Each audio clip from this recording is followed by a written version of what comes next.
former President Donald Trump said that he was saved by God Almighty. I think that was the most sincere I've ever heard former President Trump speak about God.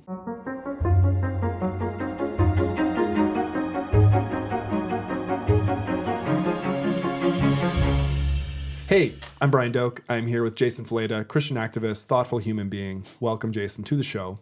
Thank you. Since the last time we talked, Trump has nearly been assassinated. The president of the United States dropped out of the race. Now Kamala Harris is in, and there's a new VP pick, J.D. Vance. These are strange times, right? Like, as people of faith, what do you think is the danger here or the opportunity for us? Like what you just said in that intro is so much more than I've seen happen before in any period of time this concise. I mean, sometimes they say decades happen in a few days. Yeah. It felt like that, right? It definitely felt like that. Is there like a temptation for Christians during a time like this? Something we should watch out for or avoid? I would say stepping out of this particular moment where so much change has happened, so much unexpected stuff has happened, just looking at the general like feel of things right now, the things that I think we should watch out for. I mean, a presidential candidate was nearly assassinated.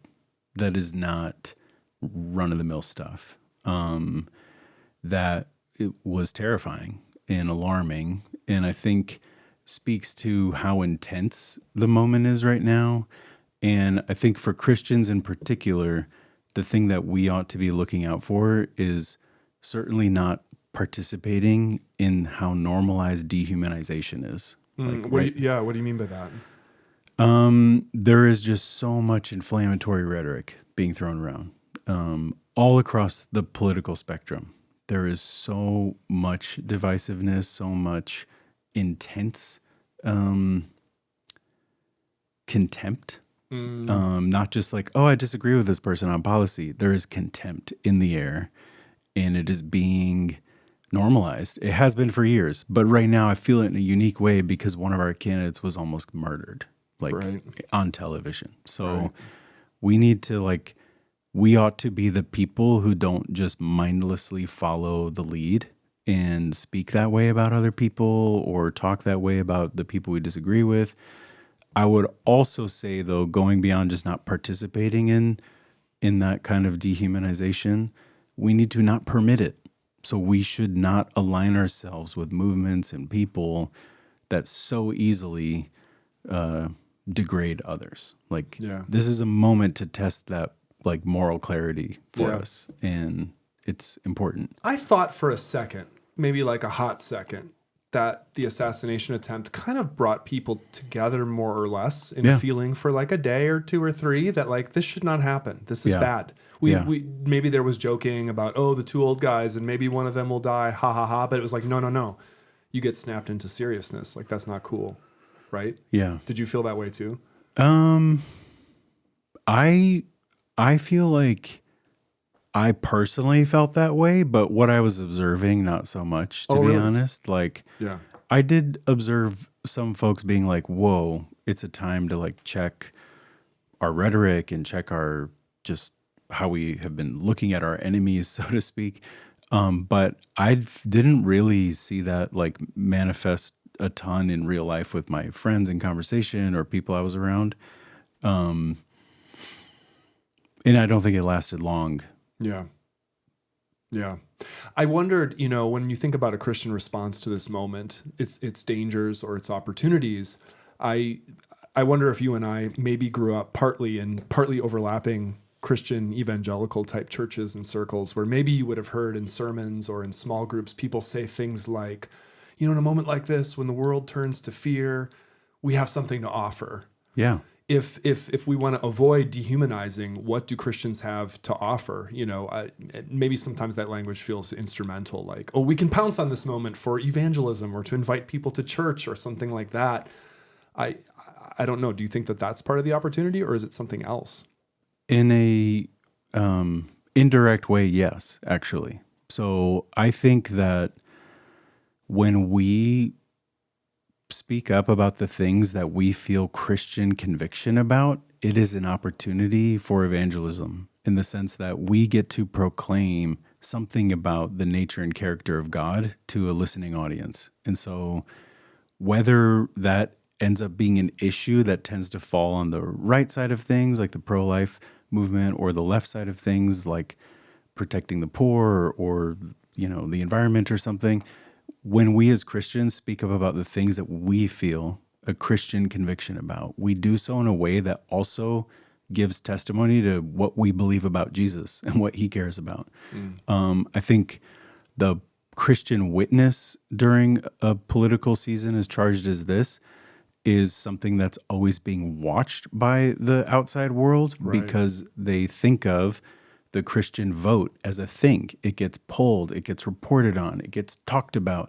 So for those of us who follow Jesus, like, there's a temptation I see in some people to try to separate themselves from like public Christianity because they don't like what they see it doing.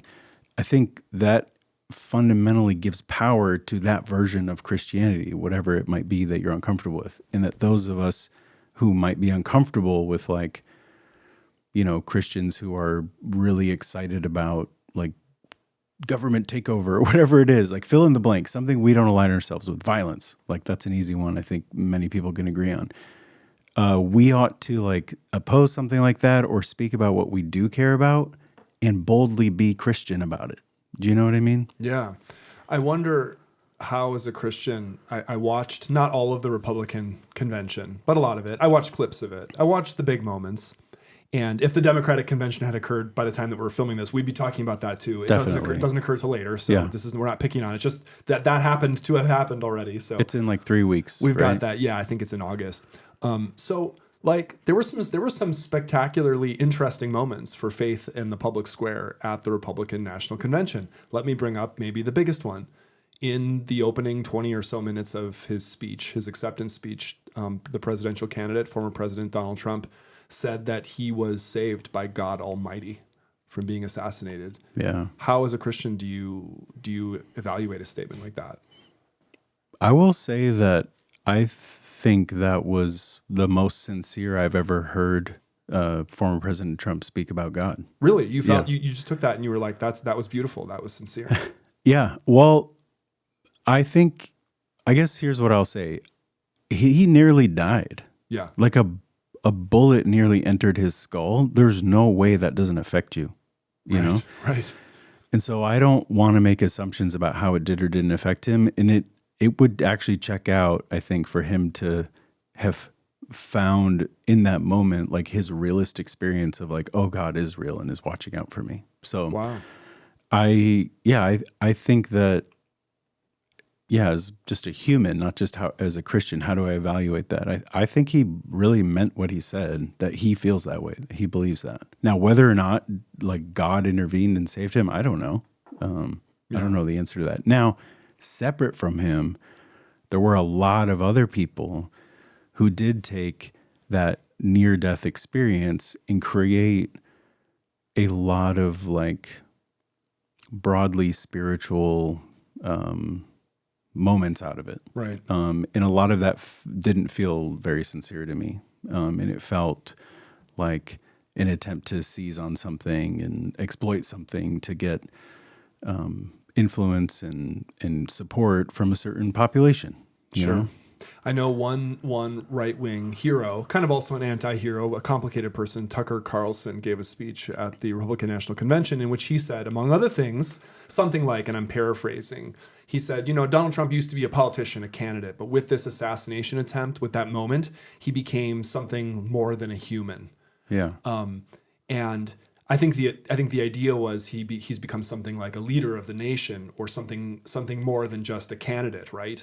But also, I couldn't help but notice a kind of like a little messianic like thread in a statement like that, which comports with the way that people have talked about Trump in messianic type terms. A lot, and not just fringe people. Very, very mainstream supporters have talked about it in that way, and he has talked about it in that way.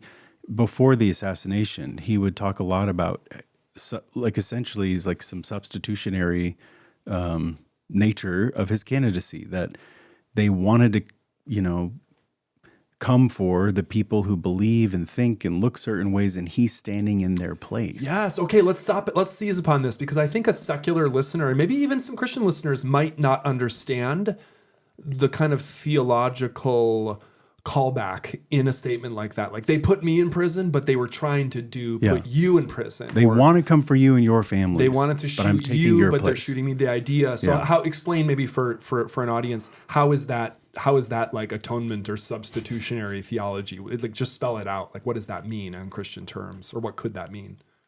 Yeah, well, essentially the like wrath of God and the consequences of sin needed to land on humanity, and Christ took our place for that. God has it. He's full of it. He's looking. He's like, I gotta vent this on somebody.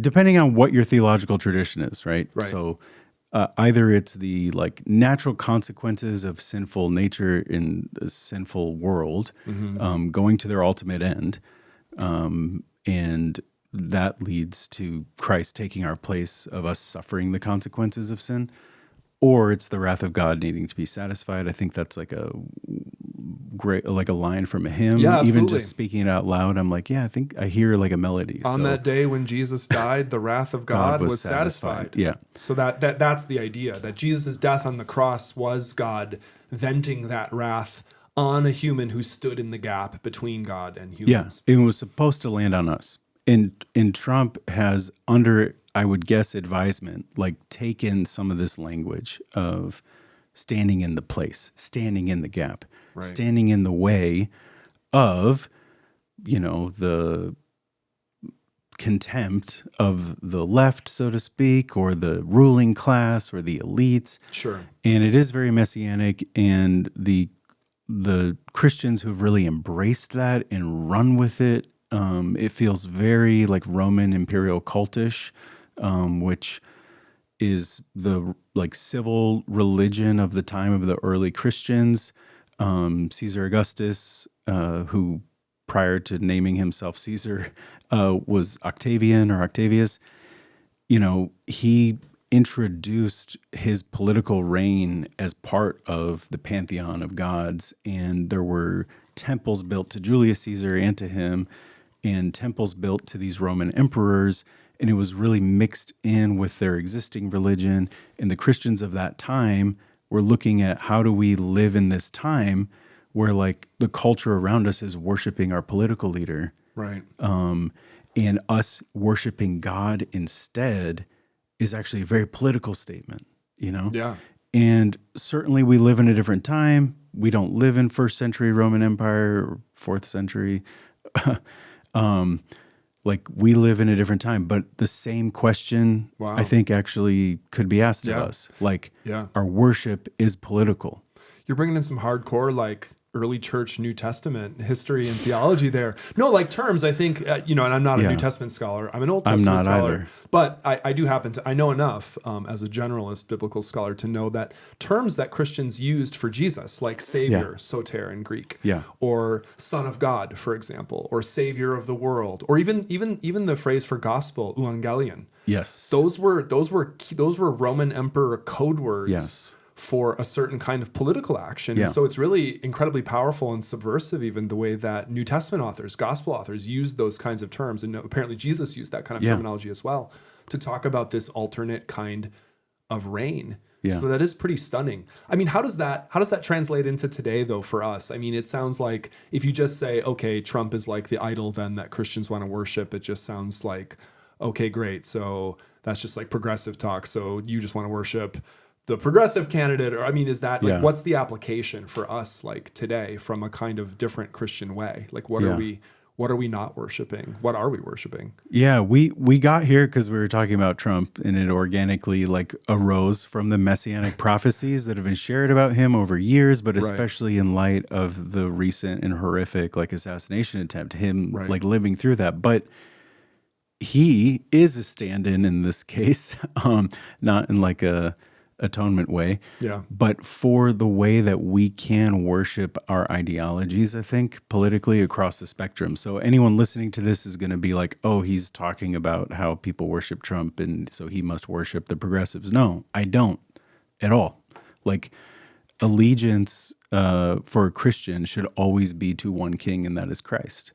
And I don't just say that and it's some theoretical thing. It's a real thing. It means that like when you are in your world and you're living in this reality in this kingdom, and in this kingdom, people might be saying horrible, horrible things about other people or disparaging other people or rejecting, people, whatever it is. Like to be allegiant to Christ in that setting is to stand for Christian values, biblical values, his values, even when that goes against the whole society around you.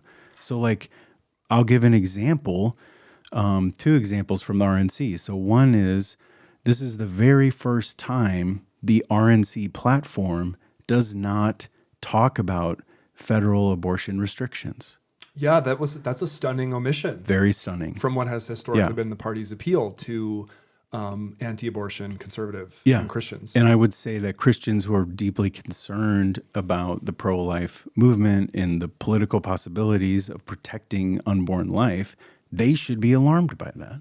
Even if those are their allies and historically have been their champions and allies, they should, through their allegiance to Christ, be bold enough to, raise a muck about that. Why did they remove that? What is your understanding about why something like that would disappear? Because of national polling and just like an attempt to win. Like they learned that it's really unpopular to restrict abortion, and so let's find a natural adjacent position we can take, which is like leave it to the states, and that just polls better. Like to come out really strongly against abortion doesn't poll well, and a lot of the agenda is being set by what polls well, which should disturb us as Christians, right? Because our like foundation should be rooted in something much, much deeper than like which way the polls blow. Yeah. Right? It seems like it should be. Speaking of the convention, the vice presidential candidate, J.D. Vance, was named. I wondered, I saw this link on ProPublica.org to a kind of like a secretly leaked speech that J.D. Vance had given just a couple of years ago, which because it was in a private setting, it was at least alleged by the framers of this that it revealed something of his really unvarnished personal views. And I wanted to read you, I wonder if you'll play this game with me. I'm going to read you a paragraph from that speech, and I just want you to react to it. Would you play that game with me? Yeah. He said this. He said, if you listen to Rachel Maddow, progressive commentator on MSNBC. If you listen to Rachel Maddow every night, the basic worldview that you have is that mega grandmas who have family dinners on Sunday and bake apple pies for their family are about to start a violent insurrection against this country. But if you listen to Alex Jones every day, Alex Jones is a conservative conspiracy theorist, conservative commentator. But if you listen to Alex Jones every day, Vance said, you would believe that a transnational financial elite controls things in our country, that they hate our society, and oh, by the way, a lot of them are probably sex perverts too. Sorry, ladies and gentlemen, that's actually a lot more true than Rachel Maddow's view of society. And he said that everyone in that audience there probably believed, quote, something that's a little crazy. In his case, he said, quote, I believe the devil is real and that he works terrible things in our society. That's a crazy conspiracy theory to a lot of very well-educated people in this country right now. So that's a big handful. Care to comment? Care to comment on any aspect of that? He believes in the devil, that the devil is afoot. So something J.D. Vance and I have in common is I too believe the devil is real. Okay. And personal. Like the devil is real. So we do have that in common. It's interesting how he compares like Rachel Maddow and Alex Jones as if they're similar pillars on opposite sides of the spectrum. Yeah. Because one of those people has been convicted in a gigantic lawsuit of all kinds of like libel and defamation, is actually having to break up his whole industry now. For saying that the Sandy Hook shootings were faked. Yeah. Staged. And that the families were like paid actors. Right. And crisis actors. Yes. Crisis actors. He lost that and admitted that he knew that wasn't true. Yeah. So he's paying for that currently. He is. And sure, I don't think you have to have graduated from Yale to observe that Rachel Maddow is very progressive and that's like the team she is on. She will always look for evidence that supports the beliefs of that team, et cetera, et cetera. But she's still on like prime time and has not like lost everything. So I think they are different. They're not totally comparable. But that is something that happens a lot is people kind of try to make equivalencies, whereas Alex Jones would have been seen as totally absurd and been rejected by the Republican Party not that long ago. He is now considered like one of their martyrs, and he is really accepted. So that stands out to me as like something that's just shown how things have shifted over the years. I also think that something else from that quote stood out is like his picture of the MAGA grandma making apple pie. Getting ready to do a violent insurrection on the country. Yeah, that... he said that's the worldview of an average Rachel Maddow viewer. Yeah, which I don't actually watch her show. I've seen clips for sure. But I have a feeling that's not maybe what's being told. I don't know, though. Yeah. When you said you share in common the idea that the devil is real, like where is the devil in America today? What do you think? One of the things beyond just like, not just looking at like theology and in biblical interpretation, one of the things that makes me believe in the devil is I've had the opportunity to travel to like 26, 27 countries, to be in all kinds of cultures, to like experience many, many, many different places. And there are a handful of things, no matter time, space, culture, that I see in every culture, whether it's Papua New Guinea or Europe or Australia or wherever it is, the United States now, or the Ottoman Empire, 200 years ago, you will see that women experience abuse from men.